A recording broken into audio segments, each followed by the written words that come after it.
half-truths, fear tactics, misinformation, marketing gimmicks. We're being bombarded with images like this. And it's most definitely complicating any conversations we have with our youth about agriculture. Thanks, Tyler, for the introduction. I'm with Ontario Agri-Food Education, and I've got just 5 minutes to tell you about what we're doing about this problem. And I'm going to stick to a script because if I had the floor, I'd be here for a long time. Our mission is to reach the next generation with agri-food literacy with the expressed purpose of encouraging careers in the agriculture sector. It sounds simple enough, but the attention spans of our students have dropped to an astonishing 8 seconds, and this is the image of many of them have of what it is that we do. Tyler spoke originally about Kathleen Wynn's challenge to create 120,000 new jobs in the sector by 2020. Hard to hear you. Sorry, is that better? Yes. Thank you. At the Premier Summit in November, we were reminded of 120,000 new jobs in the sector by 2020, and the conversation really focused mainly around stimulating demand for Ontario agriculture products in emerging markets. What was interesting to me is that starkly missing from the conversation was the human supply side of that equation. Where are we going to find the next generation of talented professionals who will lead our industry as you step aside? Given the images from the first slide, step one must be to grab their attention and to build trust.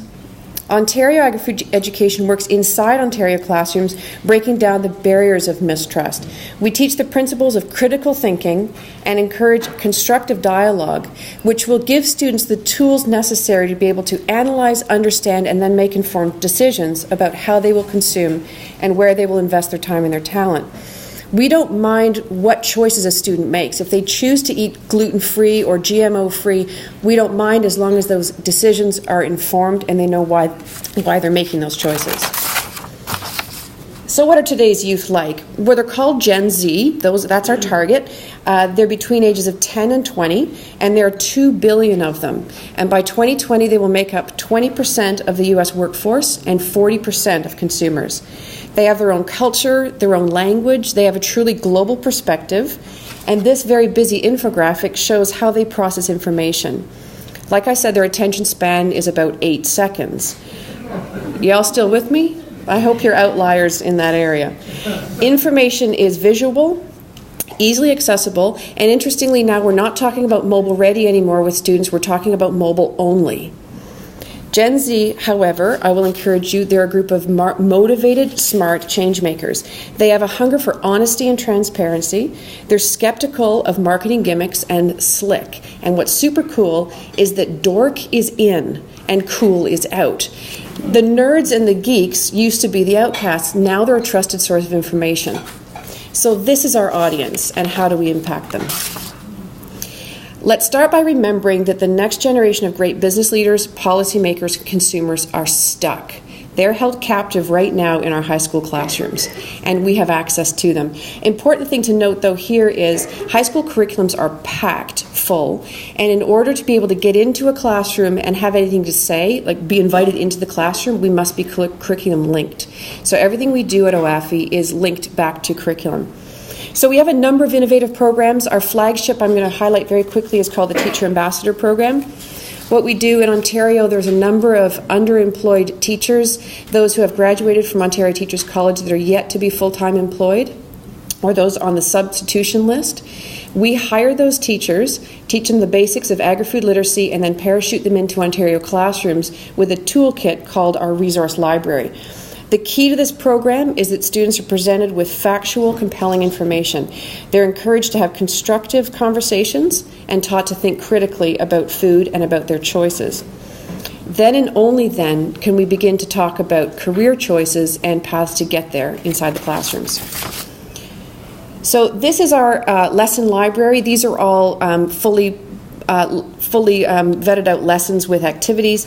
Classroom teachers, those who actually have an active classroom, are invited to request a curriculum-linked lesson from our teacher ambassador, and they go in free of charge.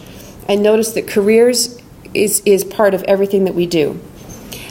This is a program that was piloted in 2012. It's been remarkably successful. We're now in a position of capacity building, and our target right now is to be able to reach 35,000 students per year by the end of 2019. However, there's always a but. Our problem right now is that we have far more demand than we have supply of trained teachers. And the bottleneck in what we're doing is getting teacher ambassadors trained. We've got a lot of them, but training is tricky because teacher ambassadors aren't necessarily from the ag sector. So we have embarked on a very ambitious training tool called the Business of Food.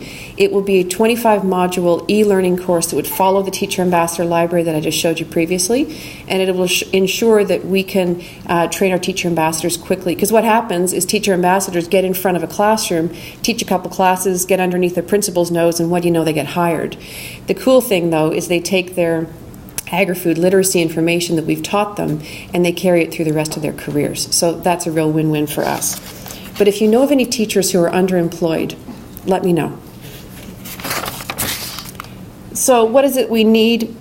In order to do all these good things, we work very closely with stakeholders to ensure that our information stays leading edge.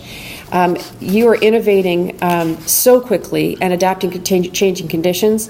And our program content, we're really looking for partners who are able to work with us both from a content standpoint and also from a financial standpoint.